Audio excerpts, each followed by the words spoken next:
Good morning, dear students. Today we will give reading of lesson number 5, The Old Gumby Cat, for class 6 from Viva Real English.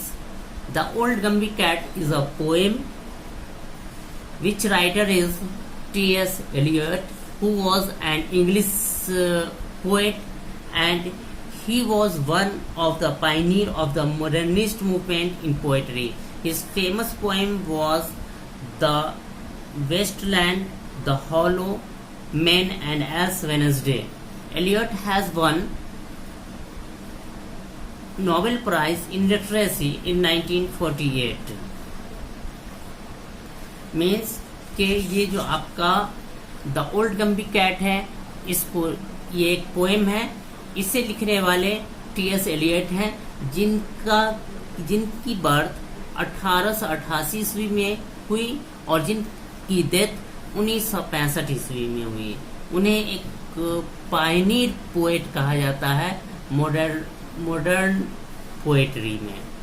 उन्हें 1948 ईस्वी में literature के लिए Nobel prize भी मिला और उनकी कुछ अहम पोएम थी, उनके कुछ महत्वपूर्ण पोएम थे जो कि the Westland, the hollow man and ash Wednesday था. तो हम लोग शुरू करते हैं. The old गम्बी cat. I have a गम्बी cat in mind. Her name is जेनियनी यूडॉट्स. Her coat is of the tabby kind with tiger stripes and leopard spots. Means यहाँ ये कहा जा रहा है कि मेरे माइंड में, मेरी सोच में एक गम्बी कैट है जिसका नाम जेनियनी डॉट्स है. उसका कोट टैबी काइंड मतलब धारीदार है और उस पे शेर के निशान हैं, से जो लकीरें हैं जैसे शेर की खाल पे होता है वैसा है. एंड उसके खाल के ऊपर जो धब्बे हैं वो खाल के ऊपर धब्बे हैं जैसे कि चीता के ऊपर होता है. All day she sits upon the stair, on the steps और ऑन द मैट्स. वो पूरे दिन क्या करती है, वो या तो सीढ़ी पर बैठी होती है या स्टेप्स पर या फिर चटाई पर. She sits and sits and sits and sits and that's what makes a Gumby cat. वो पूरे दिन बैठी रहती है, बैठी ही रहती है, जिसकी वजह से उसे यही चीज उसे गम्बी कैट बनाती है. तो ये पहला पैराग्राफ है. इस पैराग्राफ में कैट की अपीयरेंस को और उसके बिहेवियर को बताया गया है. आगे सेकेंड पैराग्राफ है. But when the days hustle and Bansal is done, then the गम्बी cats work is but hardly begin. लेकिन आगे कहा जा रहा है, लेकिन जब दिन का शोर शराबा खत्म हो जाता है तो अब यहाँ से उस गम्बी कैट का काम शुरू होता है. And when all the family is in bed and asleep, she tuck up her skirts to the basement to creep. और जब घर के सारे लोग बिस्तर पे चले जाते हैं और सो जाते हैं, तब वो अपने आप को घसीट कर बेसमेंट में ले जाती है. अपने स्कर्ट को घसीटते हुए, खुद को घसीटते हुए बेसमेंट के अंदर चली जाती है. She is deeply concern with the way of the mice, there behaviours not good and there manner not माइस. उसे चूहों की बहुत ज्यादा चिंता है. उसे बहुत ज्यादा चूहे की चिंता होती है कि वो उसका बिहेवियर अच्छा नहीं है और उसका मैनर भी अच्छा नहीं है, उसका व्यवहार, उसका तौर तरीका वो अच्छा नहीं है. तब उसका तौर तरीका अच्छा नहीं, तब फिर क्या करती है. So when she has got them lined up on the matting, she teaches them music, क्रोचेटिंग and tatting. इस वजह से, क्योंकि वो देख रही है कि चूहे का बिहेवियर अच्छा नहीं है, व्यवहार अच्छा नहीं है, उसका तौर तरीका अच्छा नहीं है, तो जब वो देखती है कि सारे चूहे सब, क्या होता है जब चूहे रात में निकलते हैं तो चूहे सब जब मैट पे इकट्ठा हो जाते हैं तो वो उसे म्यूजिक सिखाती है, क्रोचेटिंग सिखाती है। क्रोचेटिंग मीन्स ऊन का के कपड़े बुनना सिखाती है, और टैटिंग सिखाती है, जो कि लेस से बना हुआ कपड़ा होता है वो सब लगाना सिखाती है। आगे देखिए, I have a गम्बी cat in mind, her name is जेनियनी dots, her equal would be hard to find, she likes the warm and Sunny spots. मेरे माइंड में एक जेनियनी डॉट्स है, एक गम्बी कैट है जिसका नाम जेनियनी कैट है, जेनियनी डॉट है। उसके बराबर तलाशना मुश्किल है क्योंकि वो जो है गर्म जगह पसंद करती है, और सन्नी सूरज के धब्बे जो होते हैं, आप देखेंगे छा के बाद कहीं कहीं निशान धब्बे आते हैं, उसे वो चीज पसंद है। All day she sits beside the hearth और ऑन द बेड और ऑन माई हेड। पूरे दिन वो क्या करती है, मेरे जहाँ गर्म जगह होती है वहां बैठती है, या फिर मेरे बेड पर बैठती है, या फिर मेरे हेड पर बैठती है। She sits and sits and sits and sits and that's what makes a Gumby cat. वो बैठी रहती है, बैठी रहती है, बैठी रहती है, बैठी ही रहती है, जो उसे एक गम्बी कैट बनाती है। But when the day's hustle and bustle is done, then the Gumby cat's work is but hardly begun. लेकिन जब दिन की तड़क भड़क, दिन की मशगूलियत, दिन के काम खत्म हो जाते हैं, तब गम्बी कैट का काम शुरू होता है। As she finds that the mice will not ever keep quiet, she is sure it is due to irregular diet. जब वो देखती है कि चूहे चुपचाप नहीं बैठ रहे हैं, इधर उधर भाग रहे हैं, तो उसे पता है, वो श्योर है कि उसे सही खाना नहीं मिल पा रहा है, इसलिए वो इस तरह से कर रहे हैं कि वो एक जगह नहीं बैठ रहे हैं, शांत नहीं बैठ रहे हैं।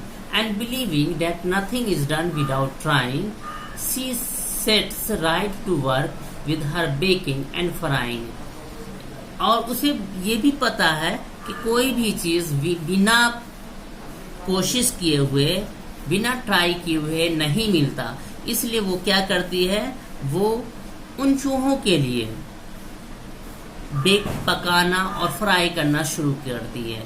She makes them a mossy cake of bread and dried peas and a beautiful fry of lean bacon and चीज।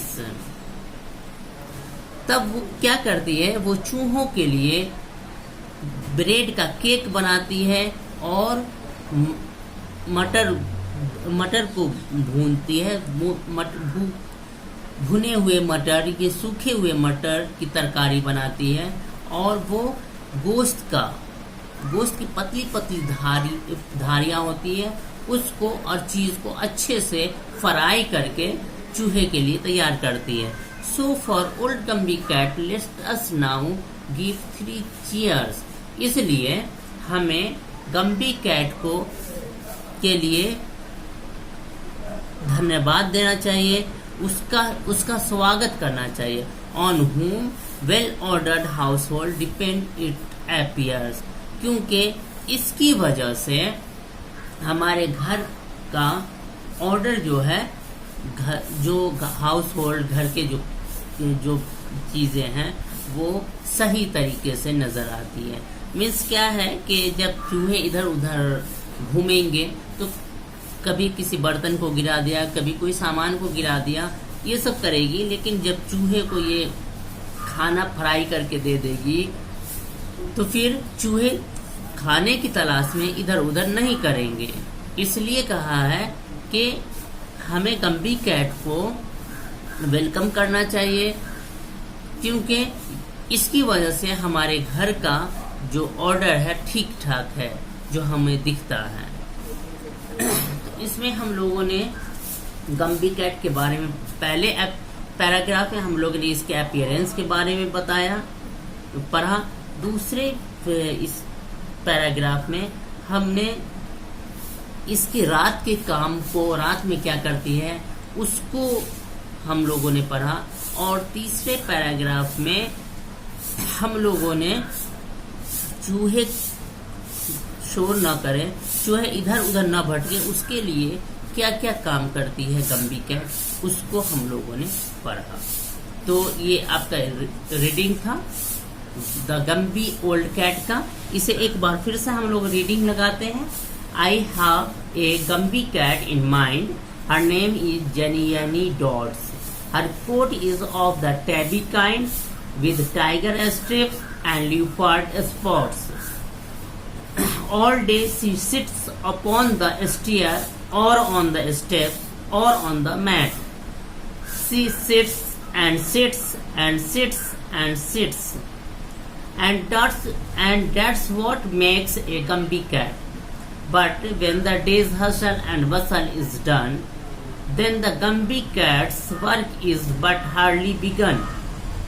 And when all the family is in the bed and asleep, she tucks up her skirts to the basement to creep. She is deeply concerned with the ways of the mice, their behaviors not good and their manner not nice.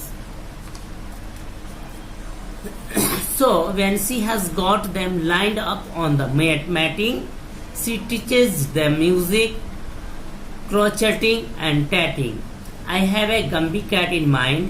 Her name is Jenny Dots. Her equal would be hard to find. She likes to warm and sunny spots. All days she sits beside the hearth or on the bed or on the mat or on my head. She sits and sits and sits and sits, and that's what makes a Gumby cat. But when the day's hustle and bustle is done, then the Gumby cat's work is but hardly begun. As she finds that the mice will not ever keep quiet, she is sure it is due to irregular diet. And believing that nothing is done without trying, she sets right to work with her baking and frying. She makes them a mousy cake of bread and dried peas, and a beautiful fry of lean bacon and cheese. So for old Gumby cat, let us now give 3 cheers, on whom well-ordered household depend, it appears. इसमें कुछ meaning है, जैसे क्रोचेटिंग means क्या होता है, making clothes from वूल, मतलब कपड़े, ऊन से कपड़े बनाना। Tatting, making a kind of noted less with cotton से, टैटिंग मीन्स कॉटन से लेस बनाना। हार्थ, फायर प्लेस, गर्म जगह। Diet, the food that you eat and drink regularly. Diet क्या होता है, जो हम लोग रेगुलरली खाते हैं या पीते हैं। मौसी, ए sweet dish made with cream and egg whites and flavored with fruit and chocolate. मौसी क्या है, एक स्वीट डिश है जो कि क्रीम, अंडे और फ्रूट, चॉकलेट वगैरह से बनाया जाता है। Bacon, meet from the back और side of A pig that has been preserve using salt और स्मोक। ये बेकन क्या है, ये मीट का एक हिस्सा है। 3 cheers, expressing asking people to make 3 shouts of joy to congratulate somebody. 3 cheers क्या है, 3 बार शोर करना। 3 cheers, 3 बार शोर करना, किस लिए, कॉन्ग्रेचुलेशन देने के लिए, उसे शुभकामना देने के लिए, उसे बधाई देने के लिए, उसे 3 cheers कहते हैं।